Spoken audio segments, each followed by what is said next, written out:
All right, so here we are, Red Purple Law. We have an op06 update, and what we like to show y'all, like, cause it's different. Right? We feel like it's different enough, right? Everybody's rocking the Ray Jews, and of course the Rays Max. You know, it's a much cheaper Gordon than Gordon, but what the direction we took this in particular is we're not using Zoro Draw because there's a lot of board removal going on. You kind of don't get rewarded for playing him. It is what it is, but she gives you like an instant reward.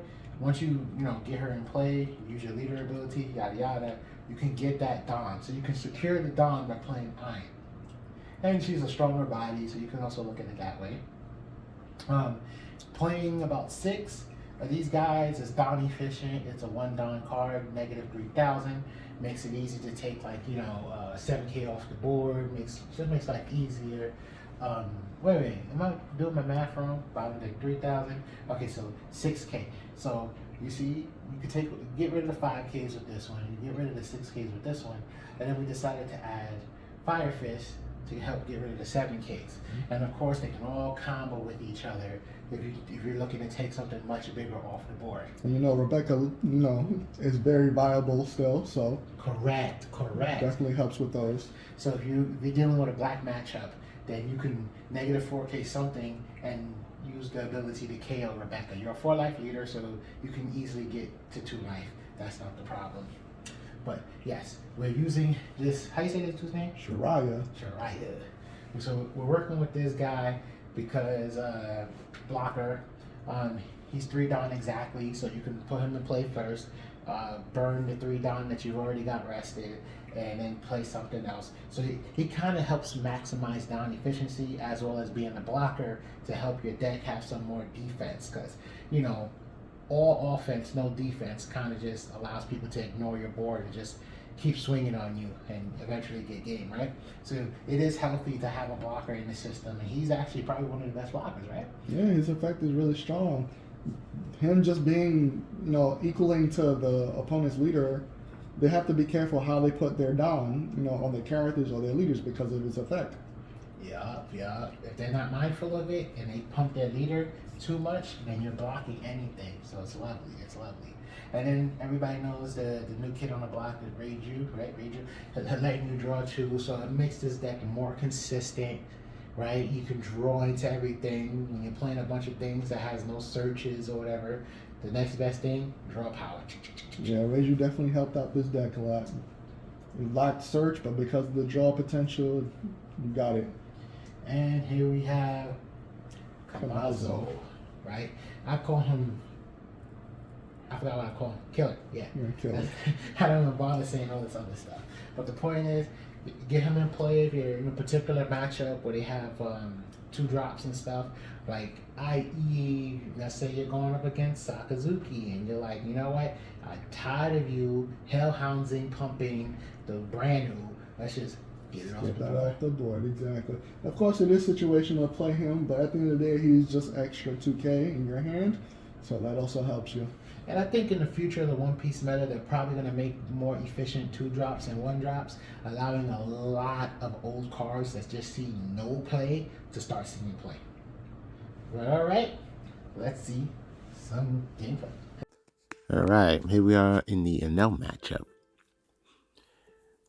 I want to say, with all the Rays Max and Gordons, this should be relatively okay, since 6K is a go-to power point.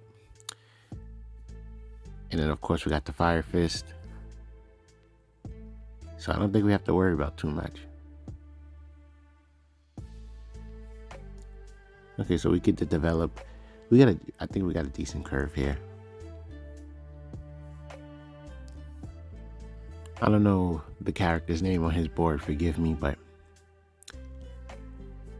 that's a reasonable bottom deck. It will stop Momonosuke, and it will stop what's it called? Katakuri. The shenanigans. Oh wow. Reject. That card is really strong.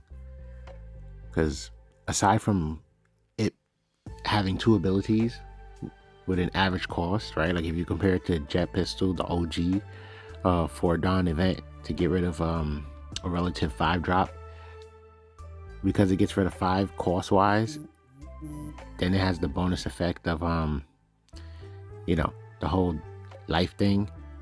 But people comboing it with Amaru is intense. Alright, so look what we got here.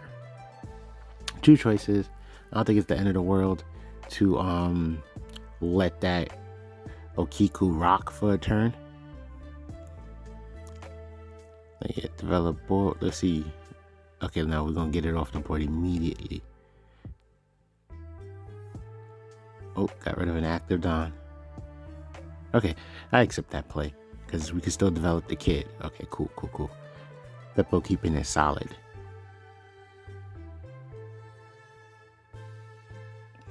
Yeah. Next turn, if depending on what the opponent chooses to do, but next turn we can definitely develop kid, go for another bottom deck play, and get the Reiju out and draw 2. Oh, that's nuts. Yeah, he made the mistake of putting a power boost on his leader. That's lovely.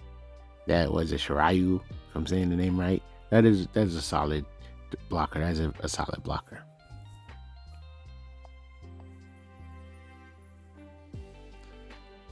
I would agree to this. I would play the kid. Let's see what happens. Okay. Want to just ramp first with Beppo? Okay, cool. Gotta do Dawn math. Ooh. Is it worth? Okay.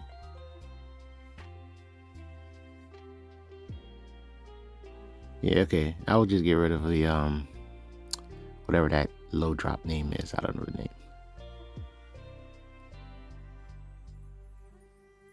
Reiju, draw 2, gain Dawn, and we got another raise max. Develop it so it can, yeah. I don't think unless he has Gadatsu in his hand, we have okay. I would develop, yeah. That way we save up the Dawn for next turn, because it's either he has Gadatsu or, well, it doesn't matter because we got the Fire Fist. Yeah, that's where my train of thought was trying to go.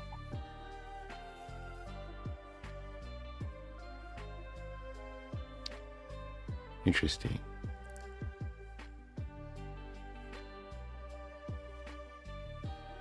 Okay, let it block.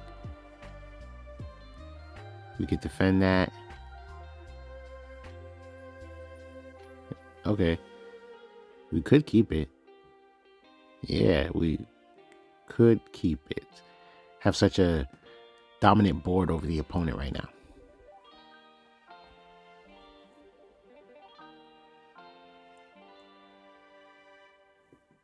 See, this is what I'm thinking. Like, attack, make him use leader ability, and then bottom deck the Enel, and it stops the trigger, but it goes either way. It's like, we get to see if that one's a trigger, just in case something happens, and then if he gains a life, we can remove the Enel, and then he has to lose a life, and won't get the trigger ability. So that's where my train of thought is at. But I guess the timing doesn't matter. It's like, yeah, I don't think the timing matters, right? It's either the first one's a trigger or the second one's a trigger. So, okay, so the first one wasn't a trigger. So now, if this one's a trigger, the shenanigans can be force the Enel to come off the board, and then if he wants to save it, he's gonna lose out on if that's a trigger or not. But yeah, it's probably too dangerous in saving it anyway, to be honest. But I guess if your deck has like such high levels of board removal, that's a bit of a shenanigan you can go for.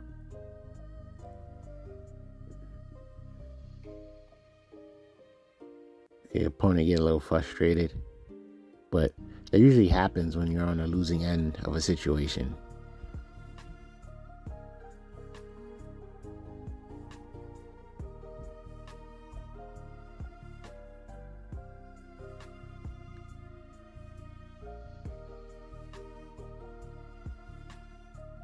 Okay, we're gonna go for the Fire Fist play.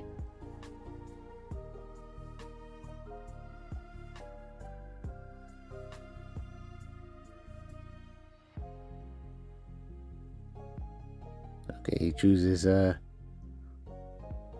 not save it, but it looks like we didn't get the option to develop a character.